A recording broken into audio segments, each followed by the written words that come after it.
我要它走圈、大圈、小圈，我是用这一端来控制那一端。所以你的头脑里面，你对剑的认识，你对剑的认识要有这样子的认识。它不是一根棍子，棍子是这样子的，慢，稳住，不要跑掉了。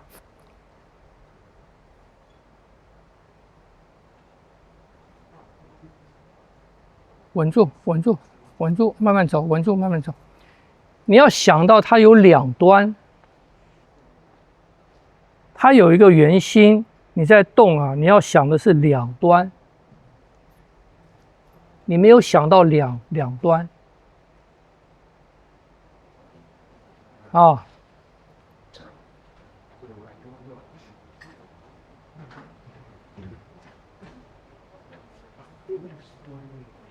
偏移了。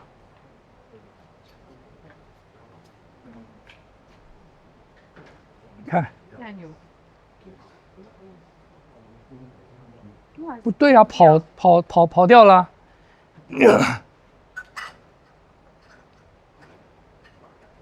你有没有想到它是两端？有，可是我可以控制的是，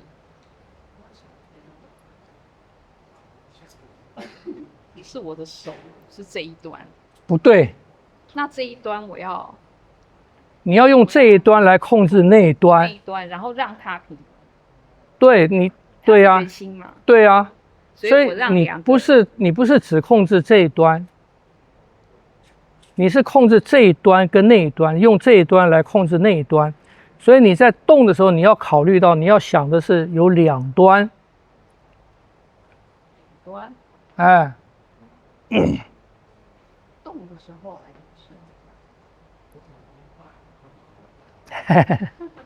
你们没有考虑到两端啊！来，切我一下。你们在用这个剑的时候啊，你们在动的时候啊，你们没有考虑到啊，或者很多人没有考虑到啊，你在控制的是两端，它有一个圆心嘛，圆心是不动的嘛，所以你操控这一端实际上是什么？你要注意到你是在操控两端，而且你是在操控这一端，你是用这一端在操控这一端。所以你在动的时候，不要想到它是整个一根棍子，不是的，你要考虑到它是两端的东西。所以你在做的时候，当你在做这个剑的时候，你要考虑到，你看我是用这一端来操控那端嘛。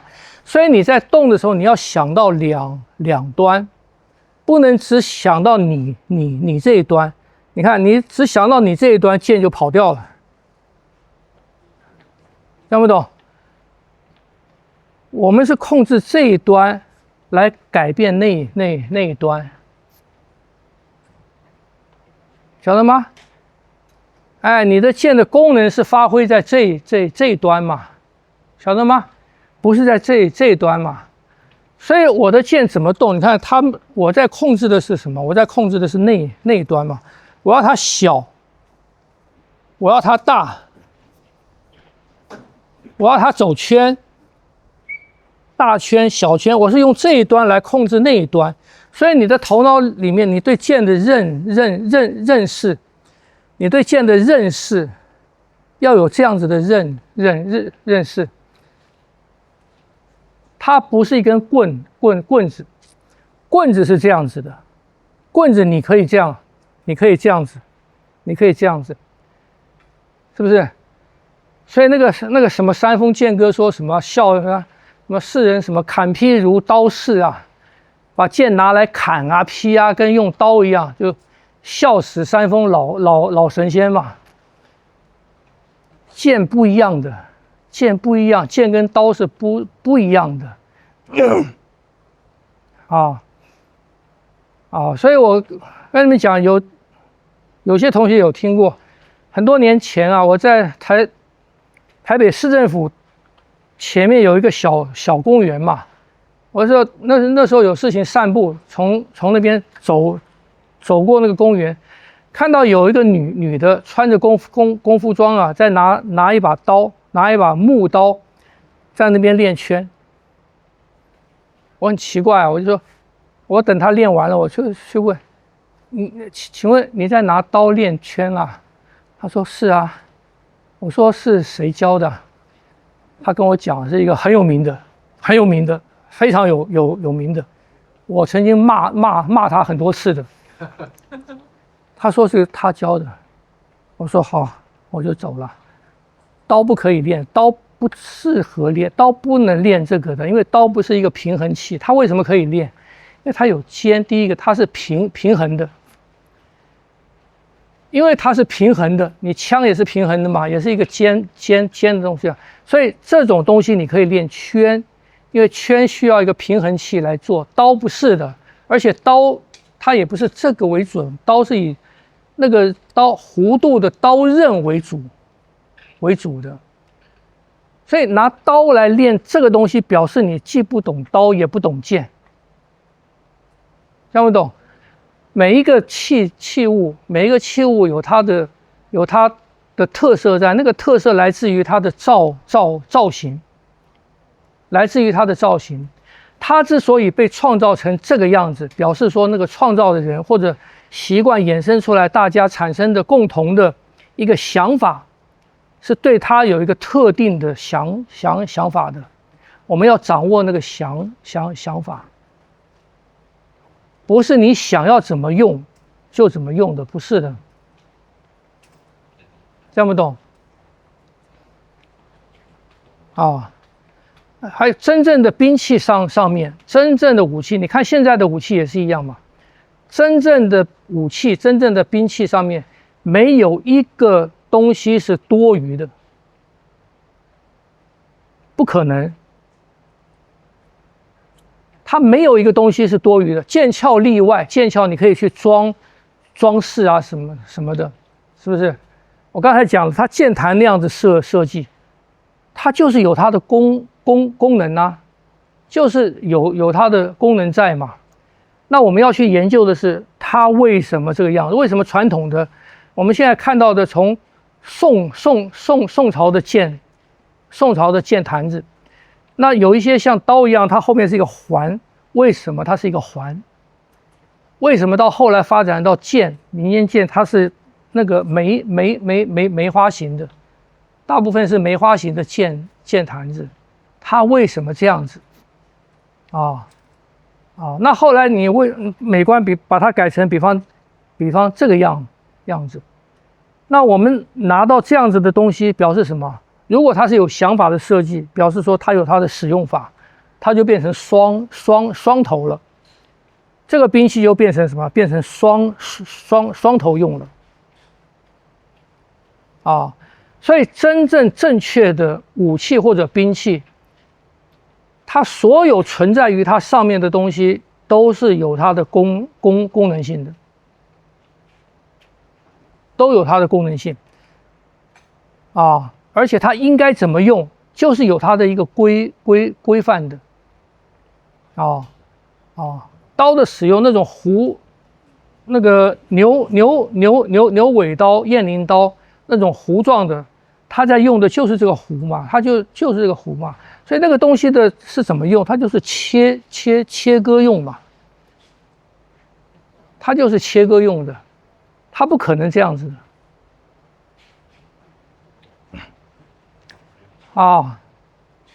所以你们要去认识，要去认识你手上的这个东西它每一个的设计有的剑，像它那个剑。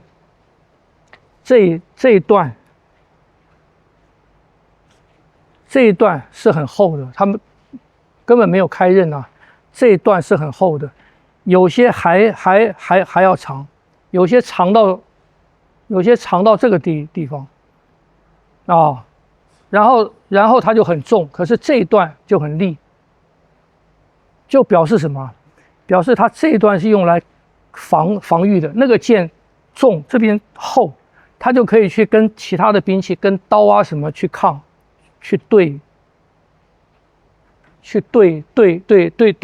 对撞的，那就是他那样子设计的。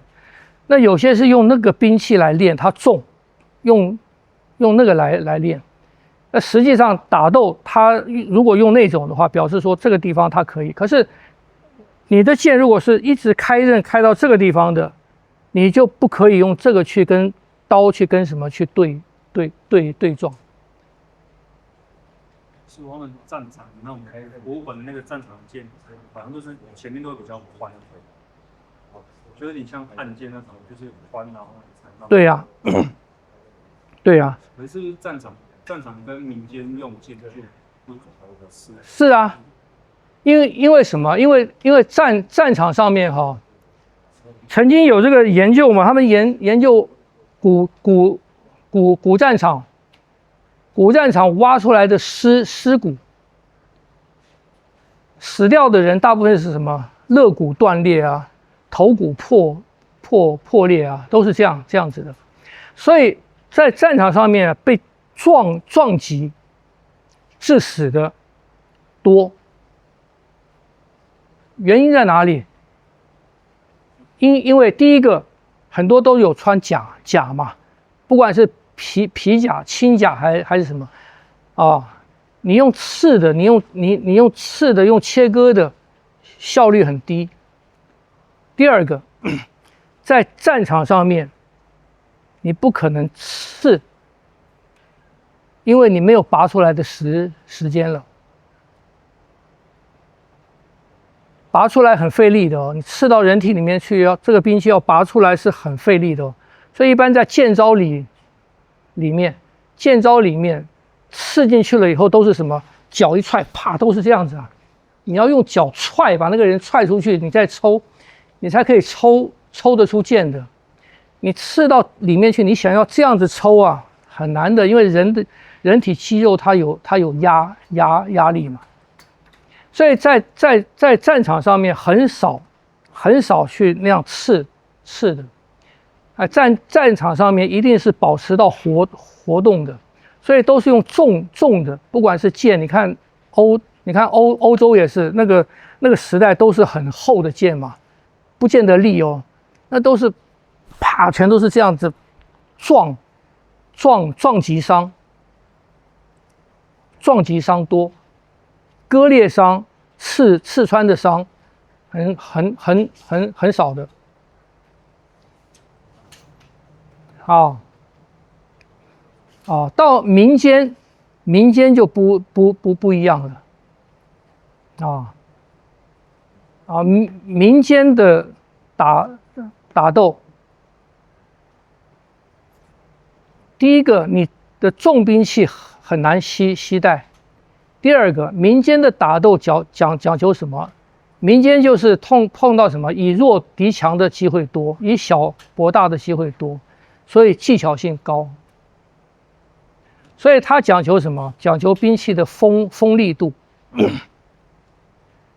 一个兵器如果锋利度很高，它的撞击力就差，这个是必然的嘛，是不是这样子？现在他们很多在练那个用剑那个切那个稻草啊什么练那个嘛，是不是？那个东西啊，你如果剑磨得很锋利的时候啊，你根本不要用力，就是那个很利的剑，你就一放过去它就断了。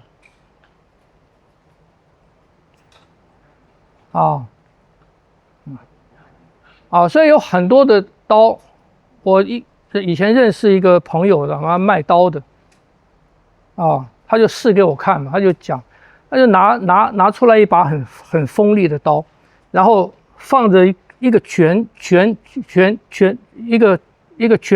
筒 ，A4 的纸卷成一个圈，就放在那边。那他那个刀呢，就没用力，就手一松，啪一过去，那个纸就断了。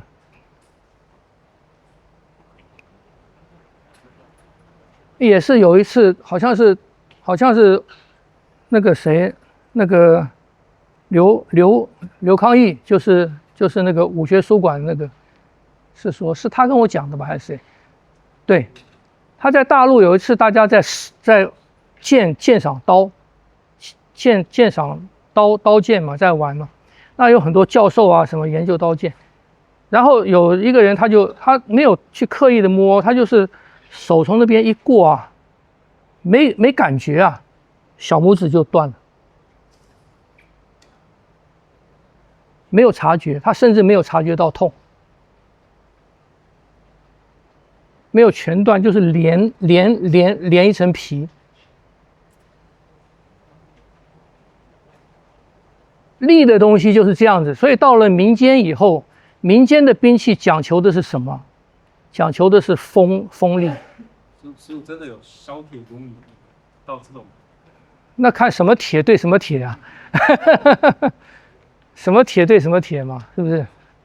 啊，以我们现在的炼钢的技术去对早期的刀剑，那没有削铁如泥也差不多。因为差太多了，差太多了，所以民间他的兵器变成这个样子的时候，他要练的东西就变了。战场上的东西，第一个讲求团队，第二个讲求重，所以他练本身也练得很稳很重去发挥一个锤。你看战场上大部分使用的是大砍刀啊、锤啊、重鞭啊，什么都是这样。民间就不是了。民间当兵器变得很利的时候，它讲求的是什么？讲求的是身法步法，它是要快。快什么？快的是我的锋利到你身上比你的到我身上快。讲求的是快，讲求的不是发劲，讲求的不是用多大的力，不是了。当一个兵器很锋利的时候，你不需要用很大的力，听不懂？这是民间跟军中是不一样的，所以现在练的很多东西啊，说练发劲啊，练那个大枪啊，什么东西啊，那都是属于以前军中的，那练的条件是在军中，你那个。大枪丈2的枪，你手拿着你去刺，你刺到了，就算让你刺到了，你能拿得住吗？你拿不住的，因为那个返回来的力量，让你根本没有办法拿得住，撞击的东西。所以你们看那个 Braveheart， 你们有看吗？梅尔吉布逊他那个不是要对那个马战盔甲冲过来吗？他们拿那个削长的那个树木嘛，过来以后，他们的一端是怎么弄？插到地里面嘛。他不可能人去拿吧？他不可能人去拿，那一撞就飞掉了。他是把它插到地上，人蹲下来插到地上，这样用啊。我到欧洲去看欧洲那个兵器收藏，中古时代那个武士不是骑马2根长枪对刺吗？他们的马鞍上面啊有一个座子，有一个金属的座，在大概这个地方。他那个枪啊，虽然是手拿着，可是他后端是插在座子里面的。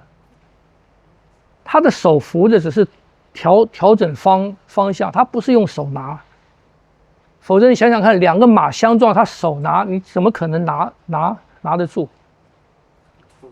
是不是？不可能的。所以战场上的东西跟民间的东西完全不一样的。所以在训练上面也不一样，所以我一直强调，我们练的东西是什么？我们练的东西是民间的，是民间的东西。现在很多的问题就是把民间的东西跟军队的东西把它混起来了。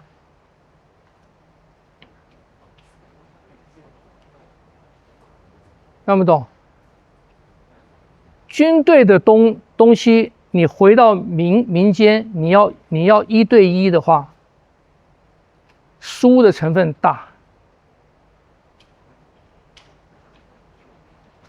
输的成分大，因为你不够快，你没有甲了，你没有保护了，你没有团队了。军中重要的是团队，所以为什么戚继光说纪晓新书说，他说民间的那些东西放到战场上面没有大用？废话嘛，当然没大用啊，因为它是民间用的，它不是在战争中用的。战争中你不能闪展腾挪啊，战争当中你功夫再好，你还是要跟着团队走，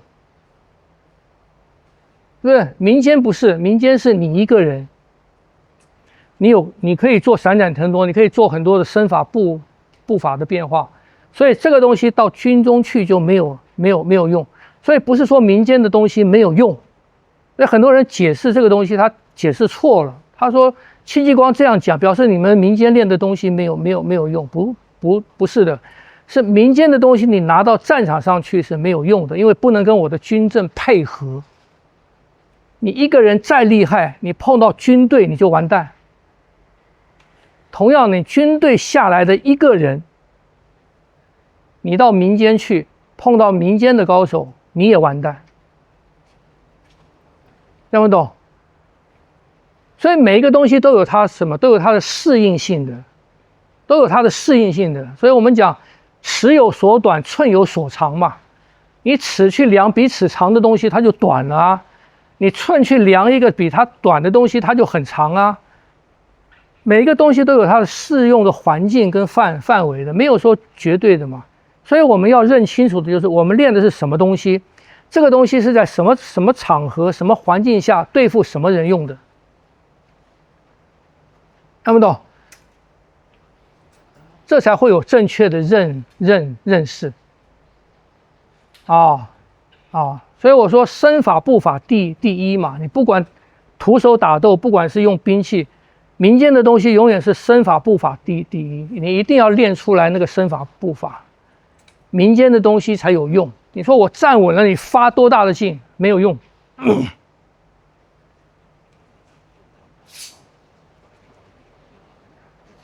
看不懂？初我在日本的那个博物馆看到那个太乙刀，大概这个一半的奖啊，这么长。对啊。但是他们的身高大概是200公分。然后我后来看他结构，他也是很像是快跪在马上。对啊。你到欧洲去看，有那个剑那么长啊，双手剑也有，他们都是这么好长啊。说这怎么用啊？这怎么用啊？他们说，他们有的人说是用来砍头的，就是那个杀那个死刑犯，砍头的。我说砍头也不要用那么长的啊，是不是？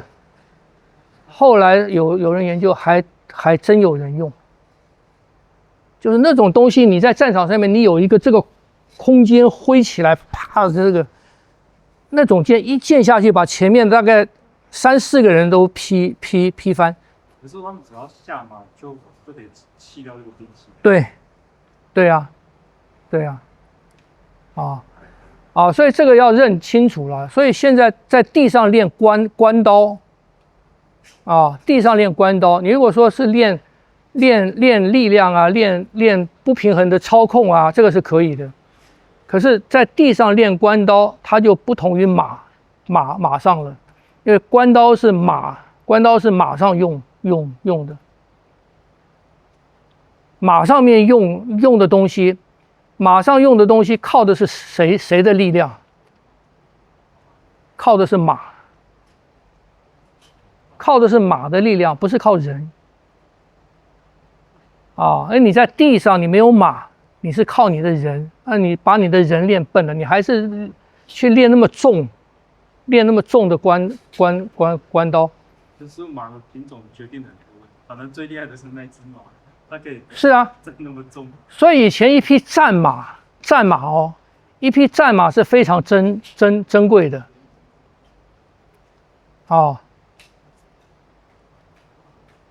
那现在已经没有了，现在没有了。就一匹战马，它听得懂那个主人他的给他的讯号嘛，腿上面一个讯号，他就知道停，知道转弯，知道做一些小动作，帮助配合马上的人来用他的兵器的。这是一匹很好的战马，所以不是光会跑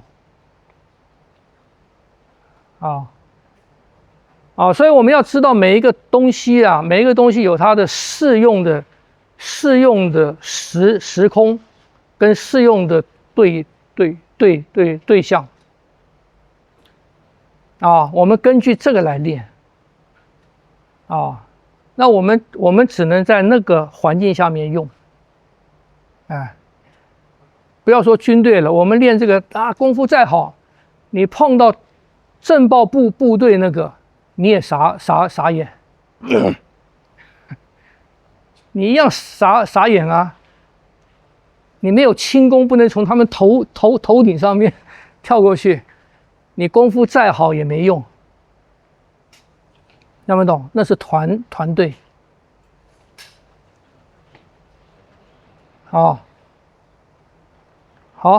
你再练练看，来。